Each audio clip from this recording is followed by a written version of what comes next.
കണ്ണൂർ ജില്ലയിലെ വൻ വോട്ട് ചോർച്ചയിൽ തുറന്ന ചർച്ചയ്ക്ക് സിപിഎം കമ്മിറ്റികൾ 15 മുതൽ ചേരും. 15-ന് ജില്ലാ സെക്രട്ടേറിയറ്റും 16, 17 തീയതികളിൽ ജില്ലാ കമ്മിറ്റിയും നടക്കും. MP ഗോവിന്ദൻ അടക്കം സംസ്ഥാന നേതാക്കൾ പങ്കെടുക്കുന്ന കമ്മിറ്റികളിൽ തുറന്ന ചർച്ചയ്ക്ക് അവസരമൊരുക്കും. തളിപ്പറമ്പിലെയും പയ്യന്നൂരിലെയും ഞെട്ടിക്കുന്ന തോൽവി പ്രത്യേകം പരിശോധിക്കും.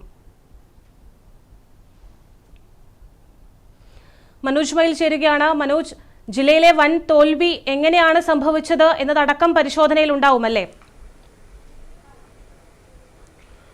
പ്രതിഭ, തീർച്ചയായും അങ്ങനെ തന്നെയാണ് സംഭവിക്കാൻ പോകുന്നത്. ഞെട്ടിക്കുന്ന ഒരു പരാജയം തന്നെയാണ് ഈ നിയമസഭാ തെരഞ്ഞെടുപ്പിൽ കണ്ണൂർ ജില്ലയിൽ CPM-ന് ഉണ്ടായത്. അത് എന്തുകൊണ്ട് അങ്ങനെ സംഭവിച്ചു എന്ന കാര്യത്തിൽ വിശദമായ ഒരു പരിശോധന നടത്തുക, അതിലേക്കാണ് ഇപ്പോൾ CPM കടക്കുന്നത്. അതിനുവേണ്ടിയാണ് 15-ന് വിശദമായ ഒരു ജില്ലാ സെക്രട്ടേറിയറ്റ് ചേരും. അതിനുശേഷം 16, 17 തീയതികളിൽ ജില്ലാ കമ്മിറ്റിയും ചേരും. ഈ കമ്മിറ്റികളിലൊക്കെ തന്നെ CPM-ന്റെ സംസ്ഥാന സെക്രട്ടറി MV ഗോവിന്ദൻ ഉൾപ്പെടെയുള്ള നേതാക്കൾ പങ്കെടുക്കും. MV ഗോവിന്ദനു പുറമെ മറ്റ് സംസ്ഥാന സെക്രട്ടേറിയറ്റ് അംഗങ്ങളും പങ്കെടുക്കും. അങ്ങനെ അണികൾക്ക്, പ്രത്യേകിച്ച് CPM-ന്റെ ജില്ലാ നേതാക്കൾക്ക് തുറന്ന അഭിപ്രായം പറയുന്നതിന് വേണ്ടിയുള്ള ഒരു വേദിയാണ് ഉണ്ടാകാൻ പോകുന്നത്.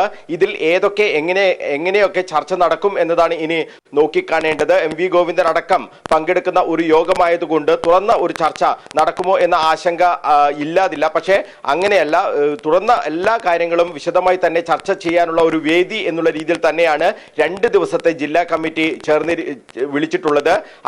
മുഴുവൻ അംഗങ്ങൾക്കും അവസരം പറയാനുള്ള, അഭിപ്രായങ്ങൾ പറയാനുള്ള, തുറന്നു പറയാനുള്ള അവസരം എന്ന രീതിയിലാണ് 2 ദിവസത്തെ ജില്ലാ കമ്മിറ്റി ചേരുന്നത്. അതിനുശേഷം ഏരിയ കമ്മിറ്റി ചേരും, മണ്ഡലം കമ്മിറ്റികൾ ചേരും, ലോക്കൽ ബ്രാഞ്ച് കമ്മിറ്റികളും ചേരും. ഈ കമ്മിറ്റികളിലൊക്കെ തന്നെ എന്താണ് സംഭവിച്ചത്, എവിടെയാണ് വോട്ട് ചോർന്നത് തുടങ്ങിയ കാര്യങ്ങളൊക്കെ തന്നെ വിശദമായി ചർച്ച ചെയ്യും എന്നാണ് ഇപ്പോൾ CPM നേതാക്കൾ വ്യക്തമാക്കുന്നത്. എന്തായാലും കണ്ണൂരിലെ ഈ ചർച്ചകൾ എല്ലാം തന്നെ വളരെ പ്രാധാന്യമുള്ളതാണ്. കാരണം പയ്യന്നൂരിലും തളിപ്പറമ്പിലും ഉണ്ടായ തോൽവി അത് നേതൃത്വത്തെ ഇരുത്തി ചിന്തിപ്പിക്കേണ്ടതാണ്. ഒപ്പം തന്നെ വലിയ ഉളവാക്കുന്ന ഒരു പരാജയം തന്നെയാണ് ഈ 2 മണ്ഡലങ്ങളിലും ഉണ്ടായത്. ഒരു തരത്തിലും പരാജയപ്പെടും എന്ന് CPM കണക്ക് കൂട്ടാത്ത 2 മണ്ഡലങ്ങളാണ് തളിപ്പറമ്പും പയ്യന്നൂരും. അവിടെ സംഭവിച്ചത് എന്താണ് എന്നതാണ് ഏറ്റവും പ്രധാനമായും ചർച്ച ചെയ്യേണ്ടത്.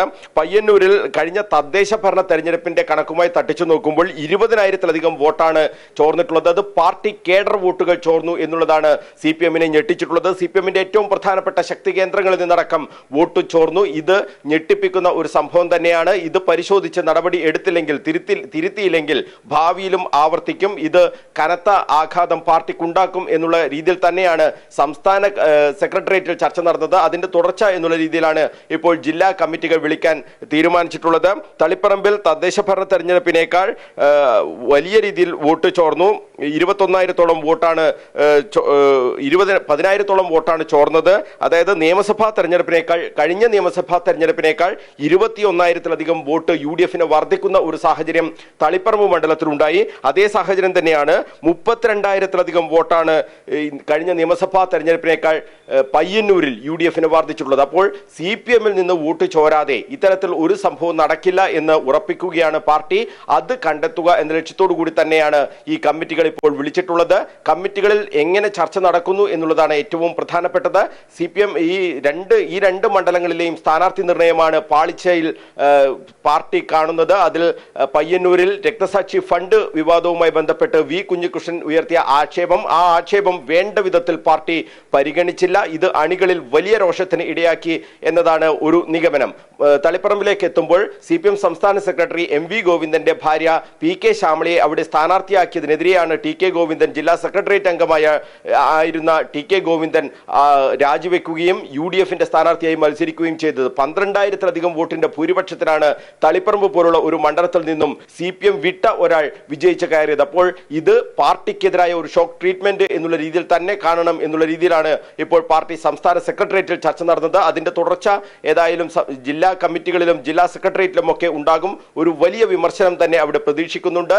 അതിൽ ഏറ്റവും കൂടുതൽ വിമർശനം നേരിടേണ്ടി വരിക സ്വാഭാവികമായും CPM സംസ്ഥാന സെക്രട്ടറി MV ഗോവിന്ദന് തന്നെയായിരിക്കും. അദ്ദേഹത്തിന്റെ നിലപാടുകൾ, അദ്ദേഹത്തിന്റെ ശൈലി ഇതൊക്കെ തന്നെ തുറന്ന് എതിർക്കുന്ന രീതിയിലേക്ക് കാര്യങ്ങൾ പോകും എന്ന് ഉറപ്പാണ്. എന്തായാലും CPM തിരുത്തൽ നടപടികൾ ഉണ്ടാകും, തിരുത്തും എന്നൊക്കെ പറയുന്നുണ്ട്. അതിലേക്ക് കടക്കുകയാണ് പാർട്ടി എന്നാണ് ഇപ്പോൾ നേതാക്കൾ വ്യക്തമാക്കുന്നത്. തലശ്ശേരിയിലും വോട്ട് ചോർന്നിട്ടുണ്ട്. 20,000-ലധികം വോട്ടാണ് തദ്ദേശ ഭരണ തെരഞ്ഞെടുപ്പിനേക്കാൾ നിയമസഭാ തെരഞ്ഞെടുപ്പിലേക്ക് 6 മാസത്തെ ഇടവേളകളിൽ നടന്ന തെരഞ്ഞെടുപ്പിലാണ് ഇത്രയും വലിയ ഒരു തിരിച്ചടി ഉണ്ടായത്. അഴീക്കോട് പക്ഷേ UDFന് ലീഡ് 2,000-ലധികം വോട്ടിന്റെ ലീഡ് തദ്ദേശ ഭരണ തെരഞ്ഞെടുപ്പിൽ ഉണ്ടായിരുന്നു. അത് മറികടന്നുകൊണ്ട് 349 വോട്ടിന് KV സുമേഷിന് അവിടെ ജയിക്കാൻ കഴിഞ്ഞപ്പോൾ നേതാക്കളുടെ ശൈലി അത് ഏറ്റവും പ്രധാനപ്പെട്ടതാണ്. ഇത് അഴീക്കോടെ ഒരു ജയം അത് മുൻനിർത്തിക്കൊണ്ട് നേതാക്കളുടെ ശൈലിക്കെതിരായ ഒരു വിമർശനം എന്തായാലും കമ്മിറ്റിയിൽ ഉണ്ടാകും എന്ന കാര്യം ഉറപ്പാണ്. ധർമ്മടത്ത് തദ്ദേശ ഭരണ തെരഞ്ഞെടുപ്പിനേക്കാൾ 3,000-ലധികം വോട്ട് ലീഡ് കൂട്ടാൻ ഇത്തവണ നിയമസഭാ തെരഞ്ഞെടുപ്പിൽ കഴിഞ്ഞിട്ടുണ്ട്. ഈ നിയമസഭാ തെരഞ്ഞെടുപ്പുമായി ബന്ധപ്പെട്ട് കഴിഞ്ഞ നിയമസഭാ തെരഞ്ഞെടുപ്പിന്റെ ഫലവുമായി തട്ടിച്ചു നോക്കുമ്പോൾ 21,000-ഓളം വോട്ട് UDFന് വർദ്ധിക്കുന്ന ഒരു സാഹചര്യവും ഉണ്ടായിട്ടുണ്ട്. അപ്പോൾ അവിടെയും വോട്ട് ചോർന്നില്ല എന്ന് പറയാൻ കഴിയില്ല. പക്ഷേ തദ്ദേശ ഭരണ തെരഞ്ഞെടുപ്പിനേക്കാൾ വോട്ട് കൂടിയിട്ടുണ്ട് ധർമ്മടത്ത് എന്നത് പിടിച്ചു നിൽക്കാൻ കഴിയുന്ന നേതൃത്വത്തിന് പിടിച്ചു നിൽക്കാൻ കഴിയുന്ന ഒരു കാര്യമാണ്. കല്യാശ്ശേരിയിലും ഭൂരിപക്ഷം തദ്ദേശ ഭരണ തെരഞ്ഞെടുപ്പിനേക്കാൾ കൂട്ടാൻ കഴിഞ്ഞിട്ടുണ്ട്. പക്ഷേ കഴിഞ്ഞ നിയമസഭാ തെരഞ്ഞെടുപ്പിനേക്കാൾ UDFന് 20,000-ഓളം വോട്ട് അധികം ലഭിക്കുന്ന ഒരു സാഹചര്യമാണ് ഉണ്ടായിട്ടുള്ളത്. ഇന്ന് CPMന്റെ ജില്ലാ സെക്രട്ടേറിയറ്റ് ഇന്ന് ചേർന്നിരുന്നു. പക്ഷേ അതിൽ കാര്യമായ ചർച്ച ഈ നിയമസഭാ തെരഞ്ഞെടുപ്പ് ഫലവുമായി ബന്ധപ്പെട്ടുണ്ടായില്ല. പ്രാഥമികമായ ചില കാര്യങ്ങൾ മാത്രമാണ് ചർച്ചയായതെന്നാണ് നമുക്ക് ലഭിക്കുന്ന വിവരം. വിശദമായ ചർച്ച 15-ന് നടക്കുന്ന സെക്രട്ടേറിയറ്റിലും 16-17 തീയതികളിൽ നടക്കുന്ന ജില്ലാ കമ്മിറ്റിയിലുമാണ് ഉണ്ടാവുക. പ്രതിഭ.